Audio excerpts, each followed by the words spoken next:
I thought I would kind of do a part 2 on making marriage work when both of us have cptsd with attachment trauma and when I have CSA trauma.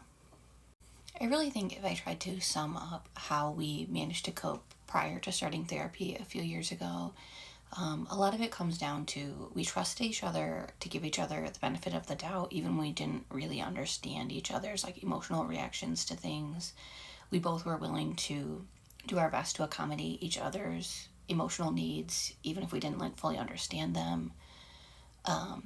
When we would have conflicting triggers, even though we didn't know that's what was happening, but when it felt like our needs were contradicting and we were struggling for either of us to budge, we just kept trying new things. I think we would kind of get into places of discussing it from an intellectual dissociation point.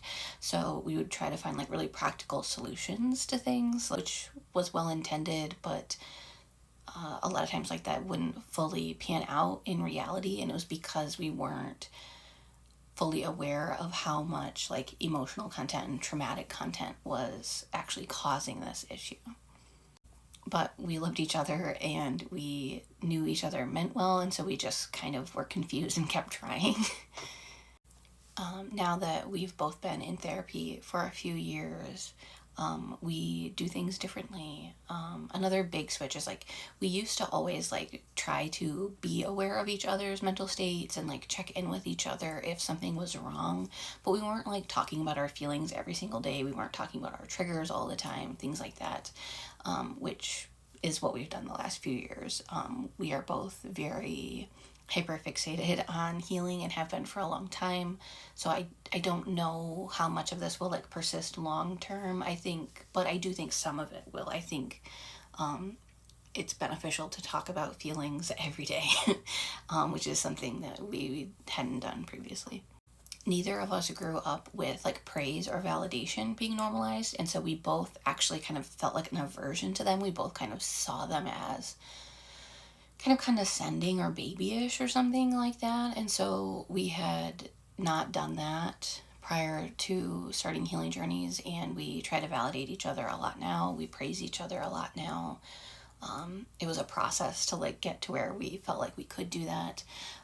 Another thing that has changed is we both used to feel if we knew we kind of needed reassurance, we still didn't feel right asking for it, because it would feel well, if I ask for it, then you're just giving it to me because I asked for it. And so I don't know, there was some weird hang up there that we, I don't know, couldn't absorb that. But that has changed. We try to be a lot more direct about what we need. The last maybe 6 months or so, we've gotten really into parts work, and so we're constantly talking about my parts and your parts and how our parts interact. We both have a tendency to feel overly responsible for each other's emotions because we both grew up with different forms of enmeshment. So we both have some, I guess, codependent tendencies, even though, our therapists have never used those terms. We feel we're codependent. But anyway, that has gotten better because we've both come around to having a better understanding of what it looks like to support somebody but not take on the responsibility for their emotions. And so we are more very proactively helping each other co-regulate and discussing each other's needs and feelings more often. So we're giving more support but also taking less responsibility for the other person's emotions. As I've mentioned before, we have the same individual therapist, but I think even if we didn't, we could do this.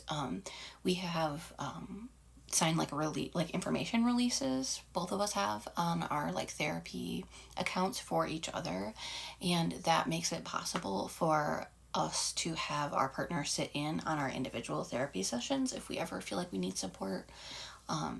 We do have couples therapy as well, so there are certain things that we just take to couples therapy, but sometimes if I'm dealing with a particularly emotionally difficult trauma in a session, I'll want him to sit in on it, even though it doesn't have anything really to do with him at all, just for the sake of, I don't know, he's my emotional support person. So we periodically will sit in on each other's individual therapy sessions. after we have therapy, like individual therapy, we tend to like debrief with each other. If we like consume like books or like social media content or whatever about mental health or trauma stuff that we think is relevant to the other, we're like constantly sharing information. Quite a while ago now, our couples therapist introduced us to the idea of emotionally corrective experiences, which is something that therapists sometimes try to provide for their clients, but it's also something that like anybody can do for anybody. So basically what that means is like if somebody were to be sharing a like childhood trauma story and in it they are blaming themselves for something that happened to them when they were little and like it shouldn't have been their responsibility, but they're in a place of like shame and guilt about it when in reality like they were victimized. In the past I would always just try to like comfort them, like soothe them, and leave my emotions out of it because I thought it would be selfish to bring my emotions into that interaction where they're struggling. But our couples therapist explained this idea of corrective emotional experience where if somebody is having an emotional reaction that isn't that that doesn't really align with the situation. So like when we're being mistreated, the healthiest response to that is anger. And maybe also grief about like what unmet needs you have, like that like loss of what should have been, but there's like not guilt or shame. And so if when hearing like a story of somebody else's get and I like feel anger at their parent or their teacher or whoever it was that mistreated them and I feel sad for them, then actually it's like sharing that and showing that can actually be really healthy for that person. It can create a corrective emotional experience. And so since he explained that to us, we have done more of that, like when we have like just personal conversations about especially childhood stuff. We are more inclined to share our own emotions instead of just trying to like be this like rock that is purely supportive and doesn't have emotions in that moment. Like we try to be vulnerable with how we're feeling about what we're hearing, and that's really helpful. Shame seems to be a really common problem emotion around trauma, so we both try to call out each other's shame or to remind each other that when you're like thinking about a childhood thing and you feel shame, like that shame pretty much always belonged to somebody else and you were absorbing it. We regularly have conversations about our emotional energy levels. Somewhere along the way, we came up with this idea of beans. Like, I don't have any beans, or I'm out of beans, or that's our kind of version of like spoons or whatever.